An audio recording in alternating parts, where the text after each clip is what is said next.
હર હર મહાદેવ. કેમ છે બધાને? મજામાં ને?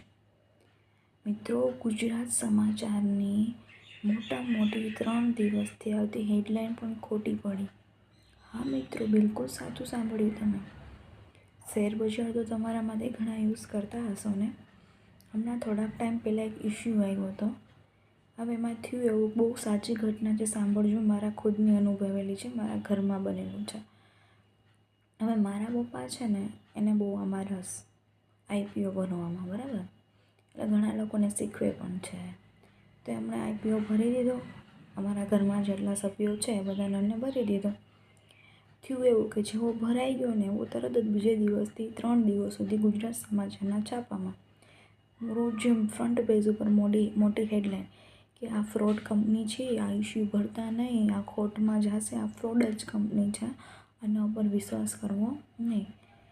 એટલે પપ્પા વિચારે કે મેં તો ભરી દીધો છે. પછી પપ્પાના ફ્રેન્ડનો ફોન આવ્યો, કેમ કે ખબર છે કે આ ભરે.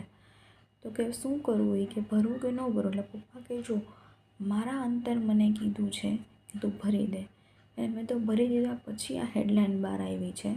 એટલે બધાએ આ વસ્તુ સાંભળીને ઇસ્યુનું જે રેટિંગ હોય ને ખૂબ નીચું વહી ગયું. આઈ થિંક 5% કે મેં બી એવું રહી ગયું વાત સાંભળી ઉપરથી, એમ કહું તો.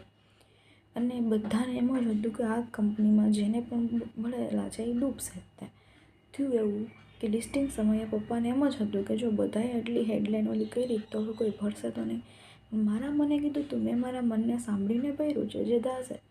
જે થશે એ જોયું જશે. થયું એવું કે જેટલા પપ્પાએ ધાર્યા હતા એના કરતાં પણ એમને ડબલ મળ્યા.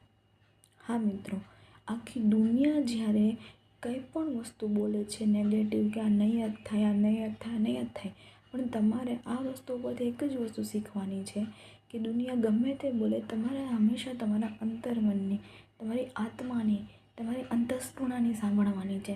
એ ક્યારેય તમને ખોટું ડિસિઝન લેવા દેશે નહીં. મારા પપ્પાની આ વાત તમને જિંદગીમાં બહુ કામ લાગશે. આજુબાજુ ગામના લોકો ગમે કેમ ના કહે, તમારો વિશ્વાસ ગમે એમ કેમ ના ડગમગાવી દે, આ તારા માટે સારું નથી, તું આ ના કર, તું આમાં આગળ નહીં વધ, આ તે. પણ જો તમારું મન કહેતું હોય ને અંદરથી, કરી લે તું જરૂર કામયાબ થઈશ. તો આંખ બંધ કરીને કરજો. ક્યારેય તમારું ખોટું થશે નહીં. કેમ કે તમારો હિત ફક્ત તમે જ જોઈ શકો છો, તમે જ ઈચ્છી શકો છો. લોકો કા ક્યા હૈ, લોકો કા કામ હૈ કહેના, वो तो કહેંગે ही ना.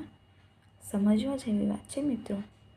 કેવી લાગી તમને આ વાત? કમેન્ટમાં જરૂર જણાવજો. હર હર મહાદેવ. Thank you.